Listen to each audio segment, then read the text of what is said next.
The surgery was yesterday and today my son was walking as promised.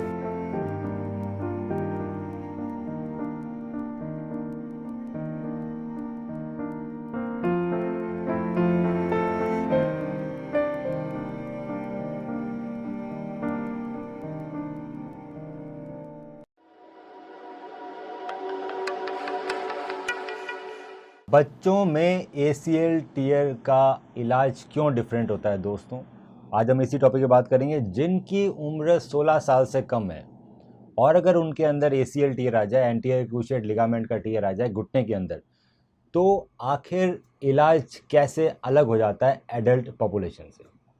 तो दोस्तों basic होता है इसमें बच्चों की बोन्स की एनाटमी। जैसे कि आप देख पा रहे हैं ये एक घुटने का मॉडल है। ऊपर वाली बोन को फीमर बोलते हैं, नीचे वाली बोन को बोलते हैं टीबिया, और बीच में मेनिस्कस रहता है, कार्टिलेज रहते हैं और साथ में हमारे लिगामेंट्स रहते हैं। तो जो छोटे बच्चे होते हैं दोस्तों, उनके अंदर हमारे फीमर में ग्रोथ प्लेट होती है इस जगह, और टीबिया में जो ग्रोथ प्लेट होती है वो ऐसे नीचे आती है इस तरह से। ये दोस्तों ग्रोथ प्लेट छोटे बच्चों में होती है, यहीं से हमारी हड्डी ऊपर की तरफ और नीचे की तरफ बढ़ती है दोस्तों। अगर किसी भी तरह की सर्जरी के अंदर कोई भी अगर इम्प्लांट इस ग्रोथ प्लेट को क्रॉस करता है तो बच्चों में हाइट बढ़ना रुक जाती है, क्योंकि ग्रोथ प्लेट ब्लॉक हो जाती है। इसीलिए बहुत सारे डॉक्टर्स ACL सर्जरी बच्चों के अंदर नहीं करते। वो कहते हैं पहले 16 या 17 साल की हो, अब चले जाएं, ग्रोथ प्लेट क्लोज है, उसके बाद सर्जरी करेंगे। क्यों? क्योंकि जैसे कि आप देख पा रहे हैं ACL सर्जरी में जो स्क्रूज यूज़ होते हैं अलग अलग तरह के, वो जब हम स्क्रू अगर बच्चों में इस तरह से डालेंगे तो ये ग्रोथ प्लेट को क्रॉस करता है स्क्रू। इसकी वजह से बच्चों की हाइट बढ़ना कम हो जाती है। तो दोस्तों आखिर अगर कोई छोटा बच्चा है 16 साल से कम की उम्र है जिसमें उसकी ग्रोथ प्लेट ओपन है अभी, तो उसमें क्या इलाज है ACL सर्जरी का? तो दोस्तों इसके लिए एक अलग तरह की ACL सर्जरी की जाती है जिसको बोलते हैं ग्रोथ स्पारिंग या all epiphyseal ACL reconstruction all inside with fiber tape internal brace. Hello, my name is Marcus Chingilis. My country name is United States of America.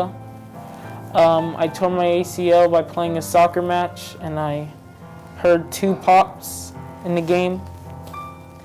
Then I researched Dr. Mani Bora on the website as ACL expert. Then I got a visa and traveled here with my mom. इस surgery के अंदर दोस्तों हम screws की मदद नहीं लेते हैं, वो सर्जरी स्क्रू से नहीं की जाती है। वो सर्जरी बहुत ही एडवांस बटन्स के साथ की जाती है, जिसमें ऑटोमेटिक बटन्स आते हैं। बटन्स ऑटोमेटिक बहुत छोटे होते हैं दोस्तों, जैसे कि आपने देखा है इतने छोटे छोटे बटन लगते हैं ऑटोमेटिक, जिसके अंदर ऑटोमेटिक लूप्स होती है।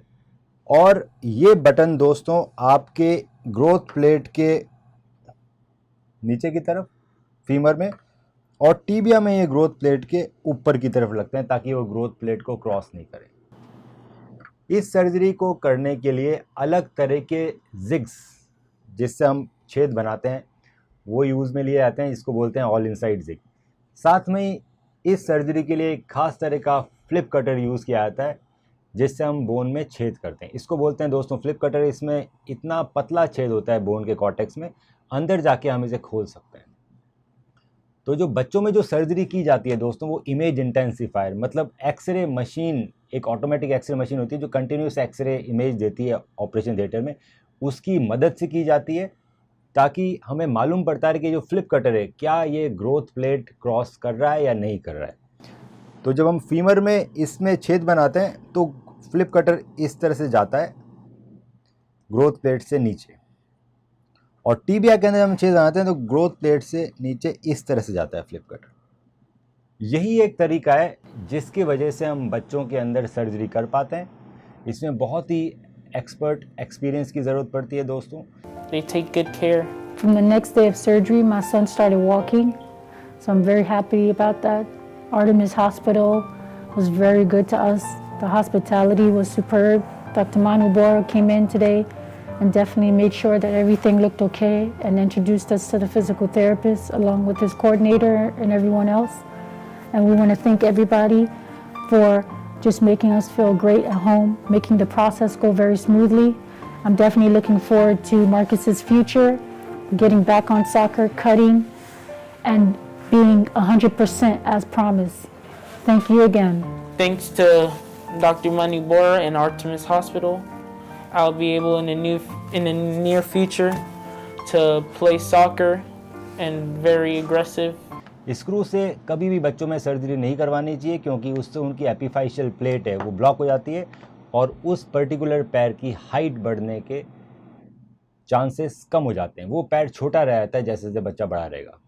तो दोस्तों, अगर आपके घर में किसी बच्चे का ACL टीयर है और उसकी एज 16 साल से कम है, तो सबसे पहले MRI के अलावा उसमें एक्सरे भी करके देखना चाहिए।